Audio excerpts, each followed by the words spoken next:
I'm glad to get to talk to you again. Today, you told me before we went on the live stream that the climate strikes are what's on everyone's mind. But in the background, I suppose in the UK, people are still thinking about Brexit. You're the author of the book, The British State, A Warning. But I thought I'd give you an opportunity to introduce yourself a little bit more fully, and then we could talk about Brexit today. Sure, yeah. I think you're right about the Brexit is like the underlying thing, and unfortunately, in many ways, in British politics. But I think everyone really enjoyed the climate strike protests today, partly because they're so important, but also because it was like, in fact, people had placards saying, "We're not talking about Brexit." Fantastic, But yeah, so it's great to be on the show. My name's Chris Nineham. I'm, as you say, I've just written a book on the British state, A Warning.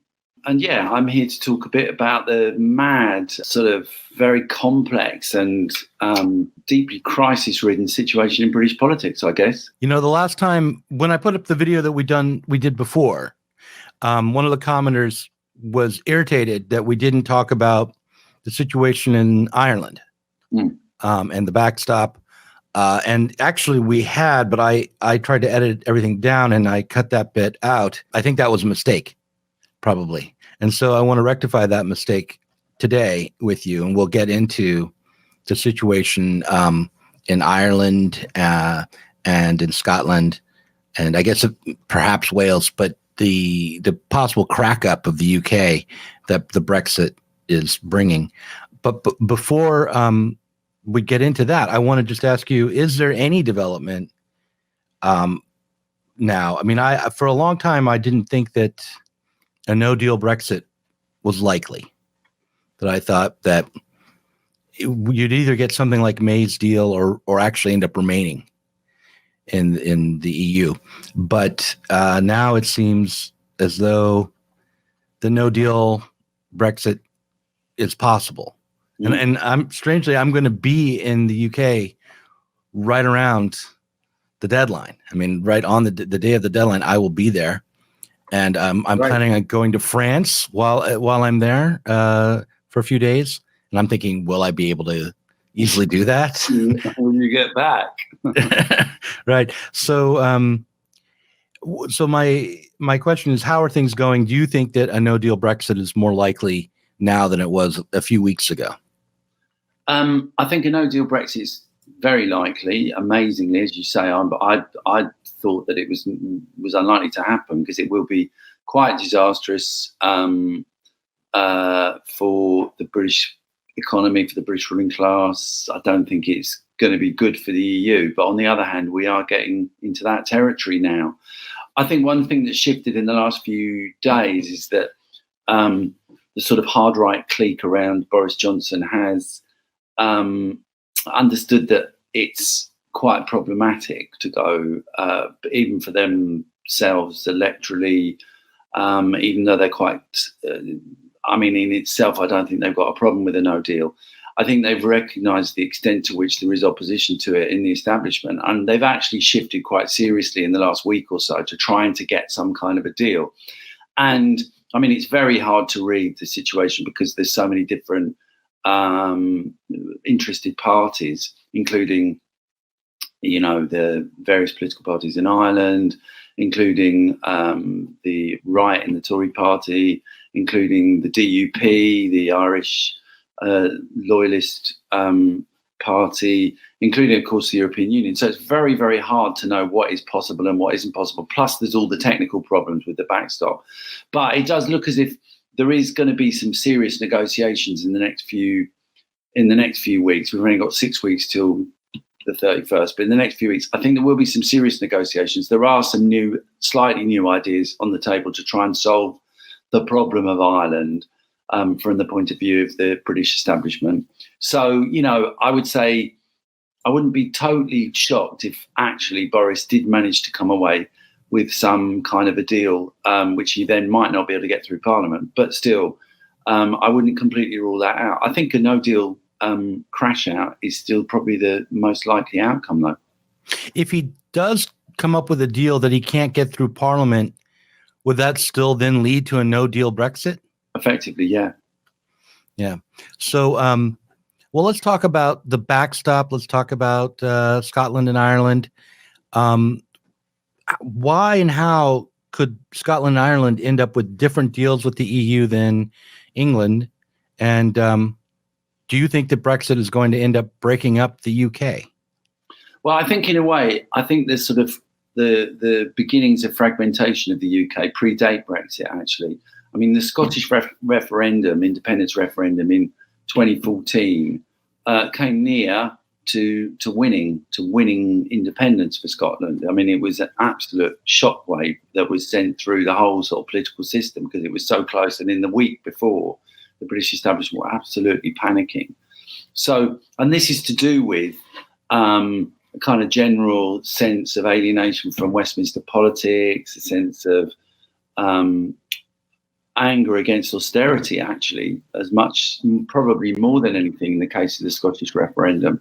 So these kind of, the sort of tensions and the fissures in the United Kingdom have been broadening for some time. I think Brexit has accelerated that process, partly because Scottish people voted overwhelmingly Remain, and so feel as if they're on a bit different political trajectory, and so there is also a kind of renaissance of the independence movement in Scotland, which isn't just about Europe. It continues to be about opposition to Tory policies that are being pushed from London.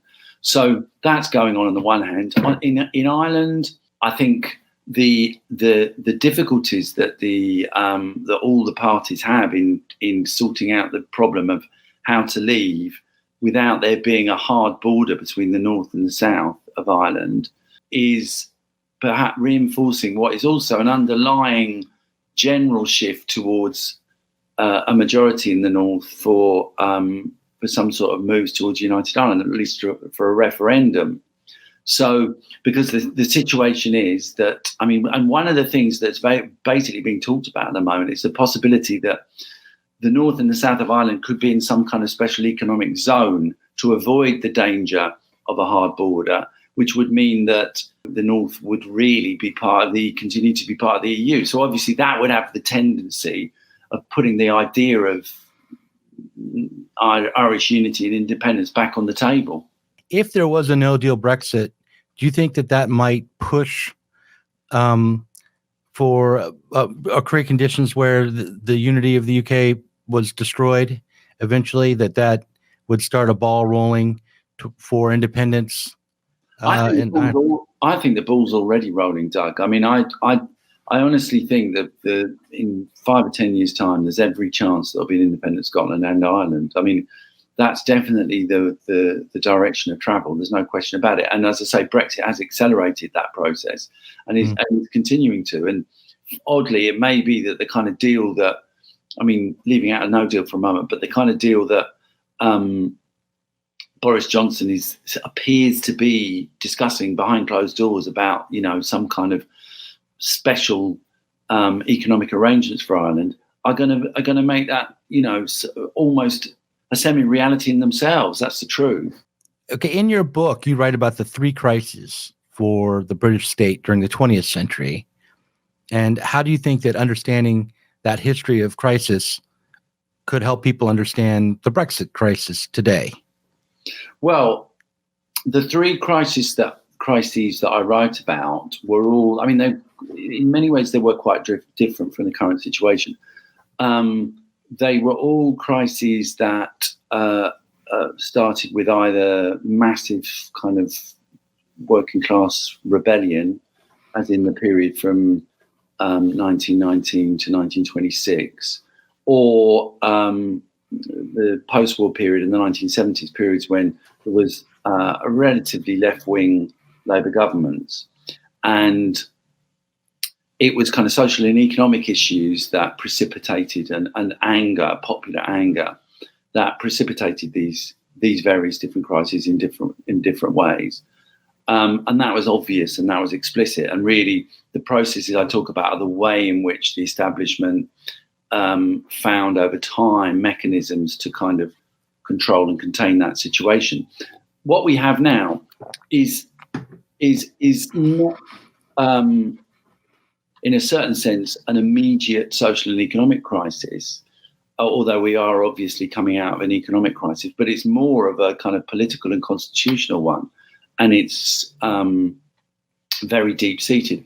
But I want to say two things about that. One is, I think one of the things that commentators miss is that there is a very strong social component to this. There is the fact that we have the most left-wing leader of a Labour Party we've ever had in this country is one obvious signal of this fact, that there is a real radicalisation, and not just a radicalisation to the right. Actually, in Britain, most of the radicalisation is to the left.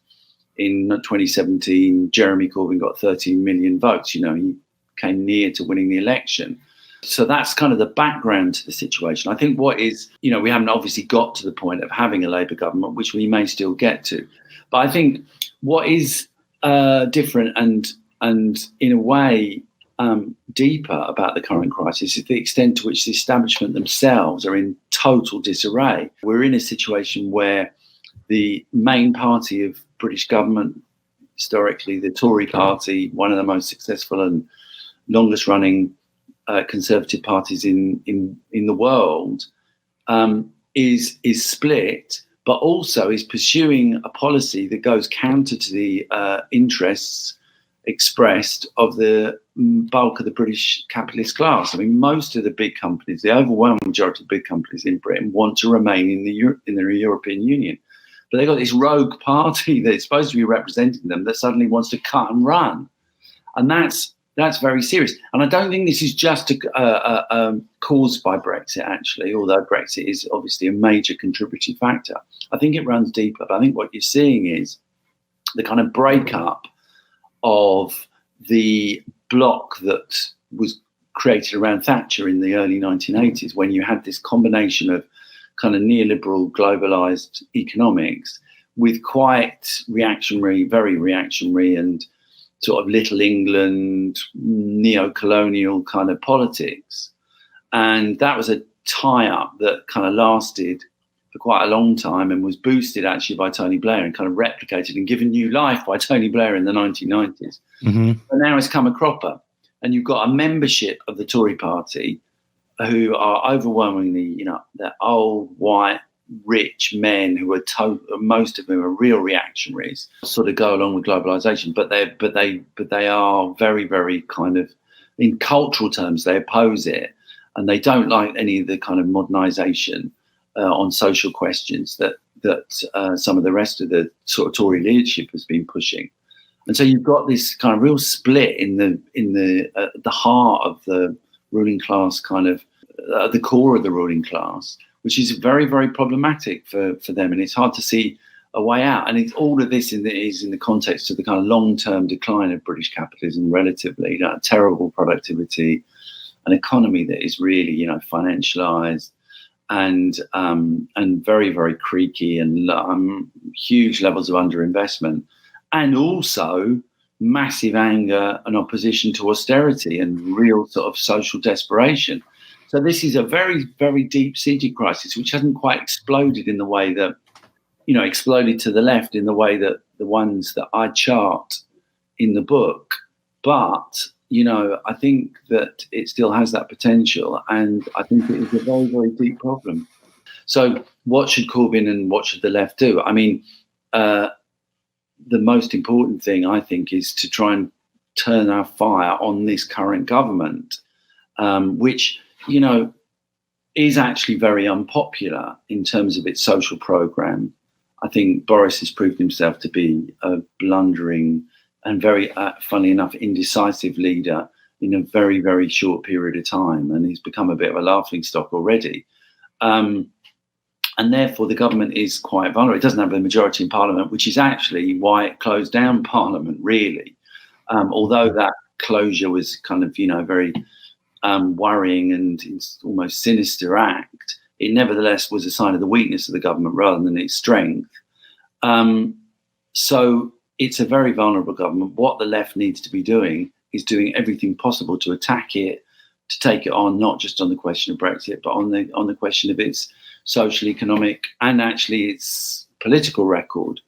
The problem is that in the last few weeks, there's been so much pressure on Jeremy Corbyn's leadership to drop the demand for a general election. I think it was a big mistake that the Labour leadership decided to go along with people from the Lib Dems, people from the SNP, and people on the right wing of Labour who wanted to say, let's, let him dig his own grave, let Boris Johnson dig his own grave, and then we'll come back to an election. I think when a government is in that level of crisis, when a right-wing government is in that level of crisis, it is beholden on the left to do everything it can to mount maximum opposition. I think we missed a big opportunity there. It's never a good idea to miss the chance of kicking your enemy when he is down. It betrays a kind of complete lack of self-confidence. And also, it's a product of an argument and of sensation amongst sections of the left that that really Brexit is just a bad thing, full stop, end of story.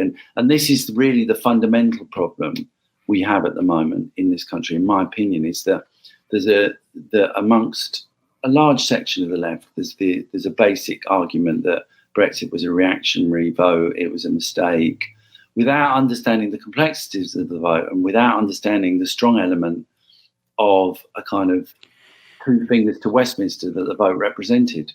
That actually the experience of the last 40 years of neoliberal globalisation has been so terrible for the vast majority of people in Britain. During that period, we were in the European Union.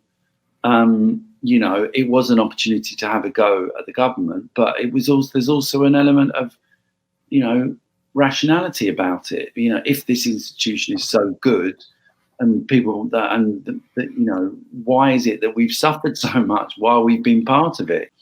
I think that we have to have a much broader view of this and understand that what happens in the rest of society is going to be decisive here. I mean, Jeremy Corbyn himself comes from the social movements. He's a product of mass mobilisations against the war, pro-Palestine, anti-austerity, anti-racist, and so on and so forth. He's always been someone who's been associated with the picket line and the protest, very, very much. And that's why he was able to get to the position he got in, because there's a sense that he's someone different. He's not the old type of politician who's just interested in Parliament.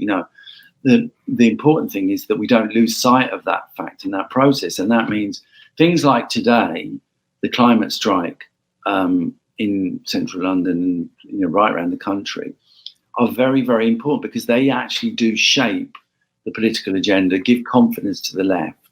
And it's very, very important the left in Labour kind of relates to those things, because that's where its strength lies.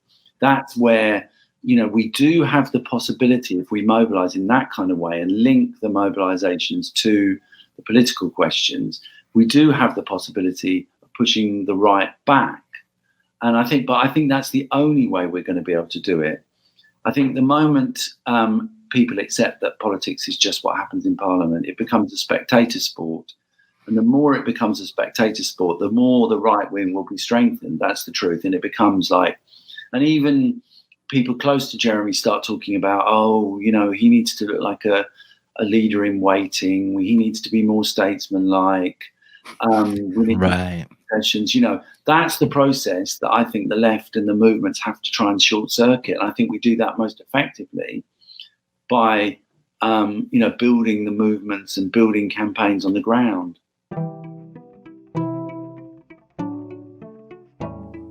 Thanks for watching this Zer0 Books video. If you enjoyed it, subscribe to this channel and click on the notifications bell so that you'll be alerted whenever we release a new video. You should also consider supporting us on Patreon. Our patrons get access to our Inside Zer0 Books podcast every week and can get access to the Zer0 Books book club and help us to continue making online content from the left.